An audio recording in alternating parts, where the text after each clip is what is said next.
देहात न हो, लेकिन ये हर उस काम में नाकाम हो रहे हैं, क्योंकि बात यह कि हम हक पर हैं। हमारा अपना कोई मसला नहीं है। कमेटी में 5 लोग ऐसे हैं जिनका कोई मसला नहीं है, 4 लोग वो हैं जिनके मसले हैं। मसले हमने 9 की कमेटी इसलिए बनाई थी कि कल को ये न कहे कि आप लोगों ने, परमानेंट लोगों ने हमें जो है वो बेच दिया। जब भी मीटिंग होगी हम उन्हें लेके जाते हैं, इसीलिए लेके जाते हैं कि आमने सामने जो बात होगी वो ज्यादा बढ़िया होती है। बाद में तो ये आरोप लग जाता है कि इनके नेता बिक गए। तो अब बिकने का तो कोई सवाल ही नहीं। हम तो पहले भी कहते हैं और अब भी कह रहे हैं कि भाई हमें कोई खरीदार नहीं मिलता। तो बात यह है कि हमारा कोई अपना एजेंडा नहीं है, एजेंडा आपका है, लड़ाई आपकी लड़ रहे हैं और इंशाअल्लाह ताला हमें पूरी उम्मीद है कि हमें कामयाबी मिलेगी। बात यह है कि ये उस प्लेटफॉर्म पे बहस ही नहीं करना चाहते जिस प्लेटफॉर्म पे आपके मामले हल हो जाए। अभी हमारे बीच में एनडीटीवी से, पहले एनडीटीवी में थे रवीश कुमार जी के साथ, अब उन्होंने अपना अलग चैनल बना लिया है रेड माइक के नाम से। वो आपके बीच में आए थे, माइनॉरिटी करेक्टर के ऊपर उन्होंने बाबा सैयद पे वो करी थी प्रेस कॉन्फ्रेंस। उसके बाद हमारे धरने पर भी आए। तो अब नेशनल मीडिया भी आना शुरू हो गया। तो हमने भी उनसे यही कहा कि उमा देवी की जो जजमेंट है उसकी कंप्लाइंस रिपोर्ट इन्होंने 2015 में भेज दी। उसके बाद ये पिक एंड चूज अपने अपने लोगों को करते रहे। 2021 तक इन्होंने करा। हमारी डिमांड भी यही है कि जब उमा देवी का मामला आज तक आपने वन टाइम मेजर नहीं करा, तो जिस दिन एजुकेटिव काउंसिल पास कर देगी उस दिन वो कट ऑफ डेट हो जाएगी और जितने लोग भी 10 साल में आ रहे हैं वो सब रेगुलराइज हो जाएंगे। एक बात ये है कि ये कहते हैं कि इलीगल, इरेगुलर, हम ये कहते हैं ना हम इलीगल है, हम एक ड्यू प्रोसेस से आए। ड्यू प्रोसेस से ऐसा है कि चाहे वो प्रोवोस्ट ने रिकमेंड कराओ और चाहे वो चेयरमैन ने रिकमेंड कराओ, उसके बाद वो वाइस चांसलर ने उसका अप्रूवल दिया। हमारे अपॉइंटमेंट लेटर में लिखा कि आपको पे के साथ अलाउंसेस दिए जाएंगे। तो वो कौन से ऐसे, अब कौन सा ऐसा नया कानून आ गया कि टेम्परेरी स्टाफ जो है वो अलाउंसेस का हकदार नहीं है। रही बात 31-36 की, तो ये एक पोर्टल है और पोर्टल की बात यह है कि वहां पर पैसे आपके घर पे चले जा रहे हैं। हमने एक सवाल करा था, जब हम दिल्ली गए थे हमने उनसे भी सवाल करा। उन्होंने कहा अगर हम आपके पैसे नहीं दे रहे होते तो इनसे जाके ये पूछो कि 36 में फिर पैसे बढ़ कैसे रहेंगे। 125 करोड़ से ऊपर आज की डेट में 36 में पैसा है। इसका मतलब ये टेम्परेरी एम्प्लॉय का पैसा हमारा आ रहा है, ये नहीं दे रही। हमारी लड़ाई इसी बात की है कि सरकार पैसा दे रही है, आप हमें नहीं दे रहे। आप न जाने कौन सा ऐसा डर सता रहा है कि पहले तो आपको ये डर था कि अगर हम कर देंगे तो जेल चले जाएंगे। मैं ये कह रहा हूं कि अब ज्यादा चांसेस है जेल जाने के, पहले नहीं थे। पहले तो 36 में सैलरी हेड है, तो सैलरी हेड से आप टेम्परेरी एम्प्लॉइज को सैलरी दे रहे थे और 34 साल से दे रहे थे, कोई परेशानी नहीं। आज आप पेंशनर का पैसा, आप न्यू पेंशन स्कीम का पैसा जो कंट्रीब्यूशन है उसको रोक के आप अप्रैल 2023 से आज तक आपने पैसा ट्रांसफर नहीं करा। अगर कोई एम्प्लॉय मर जाए तो उसकी पेंशन जो न्यू पेंशन स्कीम है उसका कंट्रीब्यूशन वहां 0 दिखाएगा। तो ऐसा नहीं है कि काम आप नंबर 2 का खुद कर रहे हो और फिर कह रहे हो हमसे, अरे हमारा अपॉइंटमेंट करा वाइस चांसलर ने, रजिस्ट्रार ने, हमने ज्वाइनिंग दी, आपने तनख्वाह दी हमें 34 साल से। आज में कौन से कानून बदल गए? हम कहते हैं इनसे वो कानून दिखाओ, तो ये कानून दिखाने को तैयार नहीं। अभी एक मामला था तो उन्होंने यही कहा कि भाई वो आप हमें वो ऑर्डर दिखाओ कि वो जिसमें यूजीसी ने मना कराओ। लेकिन पिछले 1 साल से ये वो यूजीसी का लेटर नहीं दिखा पा रहे जिसमें आपके लिए मना आई है।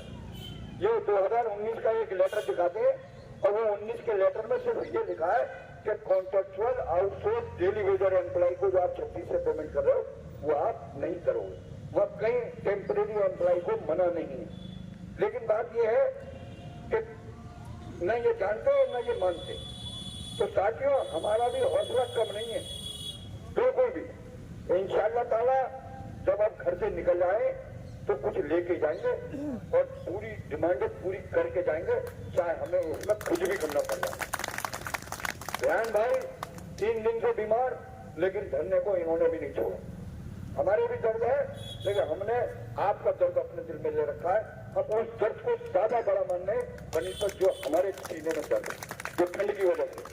लेकिन साथियों, कमेटी पे भरोसा रखो, इत्तेहाद बना के रखो।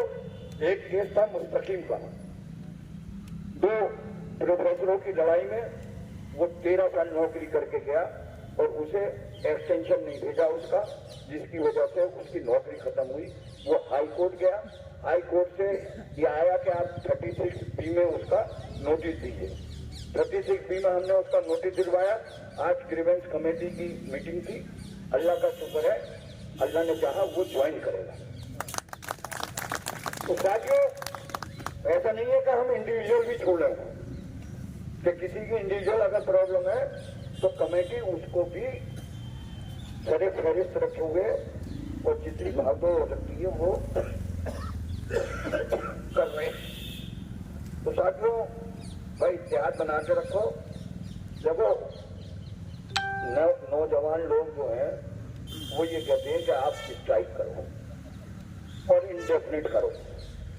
देखो, हमने स्ट्राइक वापस ली, वो भी एक मसलहतन ली। अल्लाह ने चाहा तो उस स्ट्राइक का, वापसी का आपको कुछ ना कुछ मिलेगा। हम टाइम पे, देखो हर चीज टाइम कैलकुलेशन है। कब हमें हड़ताल करनी है, इंडेफिनिट करनी है, ये कमेटी बैठ के तय करेगी।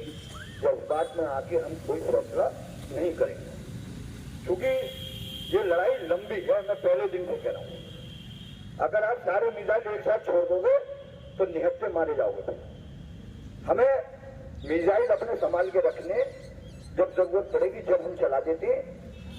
अब हम एक साथ सारे चला दें और फिर निहत्थे मारे जाए तो कल आप यही कहोगे कि आपने नए लोगों की बातों में आके क्यों इतना बड़ा फैसला करा। तो हम, क्योंकि लड़ाई लंबी है, हो सकता है जैसे BHU में 106 दिन का आंदोलन चला, धरना 106 दिन का चला डेली वेजर के मामले में, और 106 दिन के बाद वहां पर सेंट्रल वेजेस लागू हुई। तो हम भी ये सोच के चल रहे हैं कि हमारा आज 77वां दिन है, हम तो ये समझ रहे हैं धरना आज से ही शुरू हुआ है। सुन लो, तो हमें कब क्या करना है फैसला ये कमेटी बताएगी, रेहान भाई बताएंगे, जकी साहब बताएंगे, हामिश्वर बताएंगे, और शादिया अफरोज बताएंगी, अफू बताएंगे, जकी भाई बताएंगे, आबिद जैदी बताएंगे, और मैं बताऊंगा। जज्बात में हमें कोई फैसला नहीं करना, क्योंकि 23 तारीख को आपका फिर सुप्रीम कोर्ट में सुनवाई शुरू होगी माइनॉरिटी करप्शन की। अभी वो कंक्लूड नहीं हुई है। अभी तो सिर्फ जो पिटिशनर है, कोर्ट का मैं आपको तरीका बता दूं, जब आप पिटिशन दायर करते हो तो पहले पिटिशनर की सुनी जाती है, उसके बाद फिर रेस्पोंडेंट की सुनी जाती है, और उसके बाद फिर वो काउंटर आता है। तो काउंटर अभी तो फर्स्ट फेज में डिबेट चली है, तो क्योंकि उसमें 4 पक्षकार हैं, 4 पिटिशनर हैं, तो उन चारों वकीलों को इन्होंने अभी सुना। उसके बाद फिर सरकार को मौका मिलेगा, सरकार अपना पक्ष रखेगी, उसके बाद फिर हमें फिर मौका मिलेगा, फिर हम उनका रखेंगे, उसके बाद फिर कोई फैसला आएगा। तो ये अभी लंबी डिबेट है, लेकिन 23 जनवरी को चूंकि सुप्रीम कोर्ट के चीफ जस्टिस ने डेट दे दी कि 23 जनवरी को नेक्स्ट हियरिंग होगी, और वो विद इन द कोर्ट उन्होंने ऐलान करा, तो 23 जनवरी को वो है।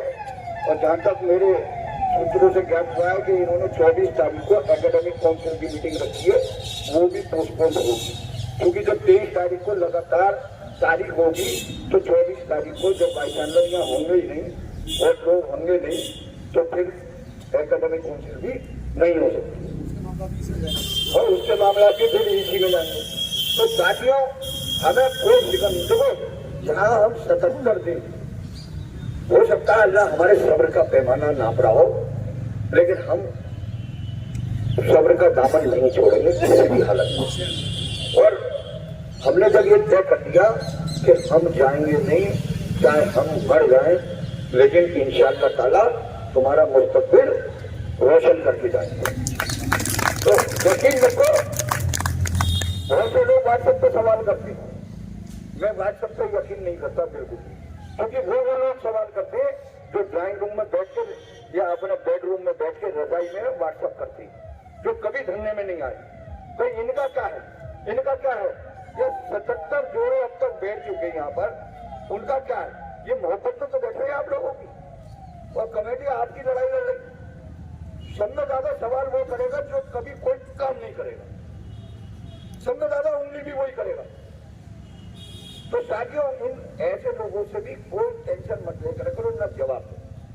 हमारा एक मिशन मोड है कि आपके मामला हल हो, और इंशाल्लाह हमें अल्लाह की जात पे पूरी उम्मीद है कि हम कामयाब होंगे। बेफिक्र रहो, देर है, अल्लाह के यहाँ अंधेर नहीं है। इंशाअल्लाह ताला कामयाबी हमारे कदम चूमेगी चूमेगी चूमेगी। कहते कि लता मंगेशकर ने 1949 में ये गाना गाया, तो हमारे रेहान भाई का भी अब ये है कि आज ये बैठे हैं और कल ये बैठेंगे, समझे। तो मैं रेहान भाई से कहूँगा कि भैया आज हाजिर हो जाना। शुक्रिया। अस्सलाम वालेकुम। धरने को 77वां दिन है, सभी लोगों को पता है, और एडमिनिस्ट्रेशन भी ये चाहता था कि धरना लंबे से लंबा चले और ये लोग टूटने लगे, लेकिन अल्लाह का शुक्र है कि आप लोग सब अपनी जगह मौजूद हैं और सामने वालों को कोई भी इस तरह का मैसेज नहीं जाए धरना लंबा होने की वजह से कमजोर हो रहा है। तो तादाद को बढ़ाए रखें अपनी। शाम को 4 बजे, आज माशाल्लाह फ्राइडे है, उसके बावजूद भी रोजाना के 4 बजे से भीड़ कोई कम नहीं है, लेकिन फिर भी इसे बढ़ाने की कोशिश करें।